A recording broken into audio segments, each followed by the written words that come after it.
Well, we're all guilty of feeding our dog people food, right, from time to time, but can a little reward have a big effect on their digestive system? Or what about their nose getting into that accidental snack? Well, trainer Mike Deathe joins us to take us through some of the items that are pretty risky for our pet's health.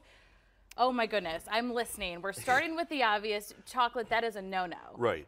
I mean, really the thing to consider with chocolate is the darker the chocolate, the more dangerous. So like Baker's chocolate is way more dangerous than milk chocolate.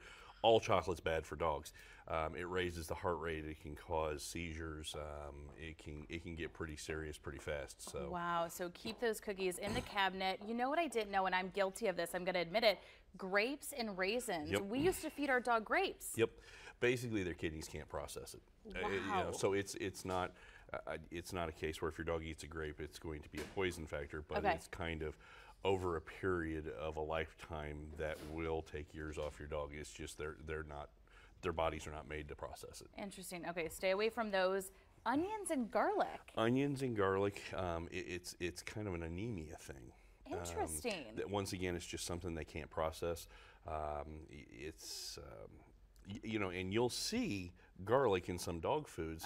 So, you know, this is one that I'll defer to the vets on, but you know, I think it's the amount. Okay. You know, if a dog were to get a clove of garlic and eat it because it smells, that would probably not be a good thing. I was just going to think, when's a time where my dog would ever be around onion or garlic, but I guess you never know. Yeah, and you know, dogs are weird. You know, things that smell funny, we may chew on, we may ingest. It may not be all of it, but you know. I have one of those dogs that eats anything and everything, so she'll probably get to it. Nuts, stay away from nuts. You know, I tell people just stay away nuts in general. Really, it's the macadamia nuts, and it causes rear leg spasms. You know, it's a weird one that, you know, it can cost you a lot of money to go to the vet and try to find out what's going on. Yeah, that's scary. I would freak out myself. Okay, bread dough. Okay, I've given my dog bread. Right. So we're talking like the tubes. Okay. You know, the refrigerated. You know, it's raw dough. So when it's in the stomach, it's going to start fermenting. One of the things that will actually happen is your dog can actually act a little drunk. Interesting. While this is going on. It's like bubbling in their stomach. Yeah, and it can cause lots of issues from that standpoint too, and dogs love it. Oh, interesting. Okay, keep those in the fridge. Okay, glue, batteries? Think of Gorilla Glue. Okay. When Gorilla Glue hits the stomach acid, it kind of turns into a crystalline mass.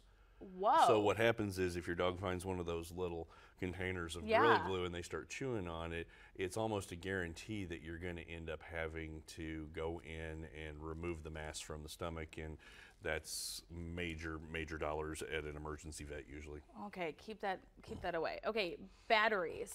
Batteries. This is one where, you know, dogs don't just, you know, up and eat batteries, but dogs do tend to eat remote controls sometimes. Of course. Which means the battery can sometimes become an issue. Yeah. The number one thing is it can become a blockage. And if it becomes a blockage in the intestines, well, once again, you're looking at surgery. But batteries are really high on the alkaline scale, so you can actually end up with burns if they chew on the battery. Wow. So once again, hide those not remotes. good. Pennies.